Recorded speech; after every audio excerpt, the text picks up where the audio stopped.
மாநாடு எப்படிங்க ஏற்பாடு நடந்துகிட்டு இருக்கு?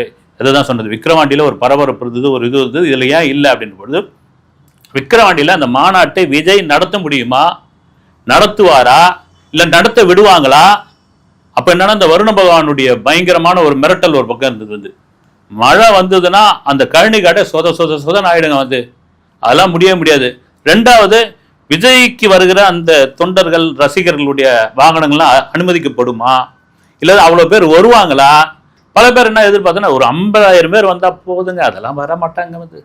சும்மா வெளியே எங்கேயாவது ஷூட்டிங் ஸ்பாட்டில் நின்று விசில் அடிப்பாங்க, இதெல்லாம் பண்ணுவாங்க. விஜய்க்கெல்லாம் வரமாட்டாங்கன்னு யாருமே எதிர்பாராத அளவிற்கு 10 லட்சம் பேர் கூட்டினது தான் அது பெரிய விஷயம் ஆயிடுச்சு.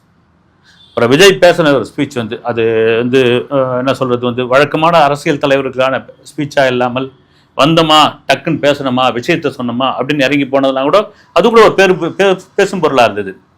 அப்படி அந்த எதிர்பார்ப்பு அது நடக்குமா நடக்காதா இதுவா இருந்ததுனால அந்த விக்கிரவாண்டி மாநாட்டிற்கு ஒட்டுமொத்தமாக எல்லாருடைய கவனம் இருந்தது.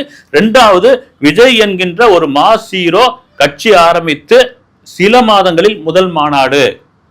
அந்த மாநாடு எப்படியாப்பட்ட ஒரு விஷயமா இருக்கும், விஜய் என்ன பேச போகிறார், விஜய் யாரை தாக்கி பேச போகிறார், விஜய் என்ன அரசியல் பேச போகிறார், விஜய்க்கு முதல்ல கோர்வையா பேச வருமா, இதெல்லாம் விமர்சனமா இருந்தது. அதுக்குதான் அவ்வளோ எதிர்பார்ப்பு. ரெண்டாவது மாநாட்டிற்குன்னா எதிர்பார்ப்பு இருக்குது, ஆர்வம் இருக்குது. பாருங்க, தொடர்ச்சி அது 3 நாள் லீவ் வந்தது இல்லைங்களா, சுதந்திர தினம், சனி ஞாயிறு இதெல்லாம் லீவு. இந்த லீவுக்கு பல பேர் என்ன பண்ணியிருக்காங்க, எங்களால் சுற்றுலா தலம் போக முடியாது. இப்போ மதுரையில் இருக்கோம், கொடைக்கானலோ அல்லது பழனியோ திண்டுக்கல்லோ, அப்புறம் அப்படி பார்த்தீங்கன்னா ஊட்டியோ, இங்கே கன்னியாகுமரியோ எங்கேயும் போக முடியாததுக்காக இந்த மாநாடு குடும்பமாக அந்த மாநாடு பந்தல் ஏற்பாடுகள் நடந்துட்டு இருக்கீங்களா, இந்த கட்சி கொடியாக பறந்துட்டுல, இதை பார்க்கறதுக்கு வந்திருக்காங்க. அவங்க எல்லாம் எல்லாம் ஒரு பதிவு போட்டிருக்காங்க.